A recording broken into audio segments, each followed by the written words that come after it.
I've never prayed you before. I have no tongue for it. No one, not even you, will remember if we were good men or bad, why we fought or why we died. No. All that matters is that two stood against many. That's what's important. Our Lord pleases you, Crom. So grant me one request. Grant me revenge.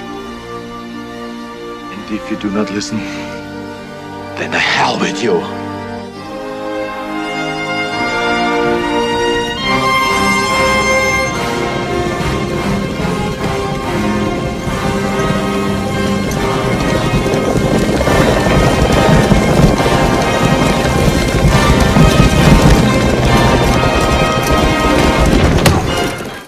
Was Connery's script doctor. I mean, when I was in that office, Connery's projects would show up all the time, and it got to the point where I could tell you, and I played this game with director Ted Kotcheff, who did First Blood and Uncommon Valor. I could tell Ted what Milius wrote in his script just by watching the movie. Like, it got to the point where I could detect Milius's work in any movie.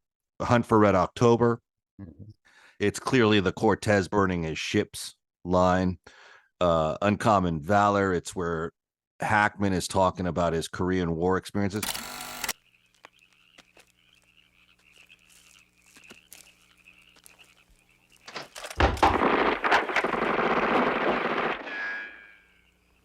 Congratulations, sailor. You just wasted a prisoner. It's a collaborator.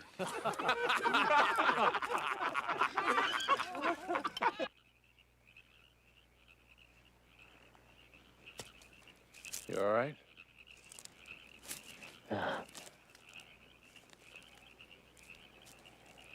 Can't sleep. You know, for years I couldn't sleep after Korea. My nightmares all had to do with the Chosin Reservoir. The ground there was so frozen we couldn't bury our dead. Had to pile them on trucks and lash them against the tanks. For years I'd wake up with those dead, frozen faces staring at me.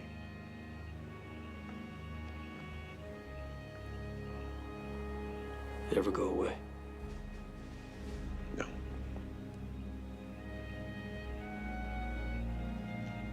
I finally made friends with them, though. Producers and actors, I think, would drive a trash truck to Milius's office, and back came a fantastic rewrite. They would back the trash truck up, right, and out would come gold. Right, and out would come gold. And in some cases, the work Milius did overshadowed the rest of the script structure. And his work was so good in what he did, and the rest of it was, I remember he was working with Mike Newell on something at the time when I was just wrapping up there, but he was just so good at that kind of thing. He could tell, he could jump into any that seems dynamic. Like an unlikely combination, Mike Newell and it was. You know who fit? Yeah, I do too. And I remember they were working on something together, and it was a Western. Mike did Harry Potter 4, Goblet of Fire, and he was it might have been great to work with. He was, you know, I don't have a favorite. Actually, I do have a favorite. I really like Mike Newell. I really just got to totally love David Yates, who ended up doing the last 4 movies, but the fourth movie, Goblet of Fire, Mike Newell was such a pleasure to work with, and it's like, and that's not to diminish, you know, Chris Columbus or Alfonso Cuarón, because they have their own sort of thing too. But Mike was so much more like an old time classic movie director. You know, like, I mean, he really was the commander of the army, because that's what you are when you're directing a movie. You're a traffic cop and an army commander. I want to say that the project that he was working with Newell on was Texas Rangers, but it could be that in our barrage of movie experiences that I'm misremembering that.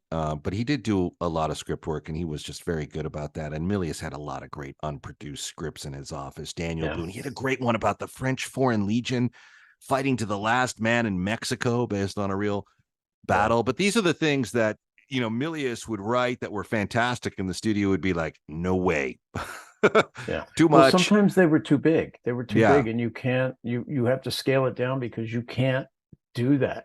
There was a guy when I was in the budgeting department. I met a producer from Florida who was a friend of my good friend Scott Lewis, and we had lunch, and he had aspirations to make a feature, and I said, look, I have a fairly good sense of what things cost. I'll have a look at your script, which was completely verboten at Warner Brothers. You couldn't look at outside scripts, and that was part of my employment contract when I became a vice president, or actually when I became a director level. So I read this guy's script and all this stuff, because I said to him, look, it's going to cost you, I forget what the cost was at the time. It's going to cost you minimum this amount of money, as he described the movie to me. But then I read the script, and the script was this huge French Revolution, the thing about the French Revolution, huge thing. And I said to him, and these are dollars from the early 90s. Okay. I said, this is going to cost you at least $150,000 a day, just your below the line to do this movie. Absolutely $150,000 a day minimum, and then that was the end of that. He couldn't afford to do that movie. Right. Movie's out. And I didn't have to do a full-on script that would have taken me probably 2 weeks to do, So that brings us up to the question, when we were talking earlier, I was talking about the original I Am Legend with Schwarzenegger and Ridley Scott attached. What projects do you remember that you wish the studio would have done that they didn't do? Oh, God. Oh, man, I wish you'd asked me that question before. I could have. Do you want to research that and come back to that another episode? I could have pondered over it. Let's come back to that one, because we're already running out of time. So that's going to be a question for next time. But Ridley's another guy that would have 15 things going at once, and then he would do the one. Right. And Ridley's got his own company out there in in the Melrose area, Melrose and Robertson, that general area, and Scott Free. And he's got features going, he's got TV things going, he's got commercials going. He has a full-on enterprise going over there. And so you never know. You're in development with something on him, and then he jumps to like the other thing. When we did Matchstick Men, he was anxious to get off of that. I bet. He didn't want to quit, but he was anxious to get off of that, to finish it up. He was in a rush to get it done. But as they were doing this movie, they were prepping Kingdom of Heaven. Okay. Yeah, I remember that. Your road to redemption is paved with tombstones. No quarter, kill all masters. Go to noquarterkillallmasters.com. Rated R.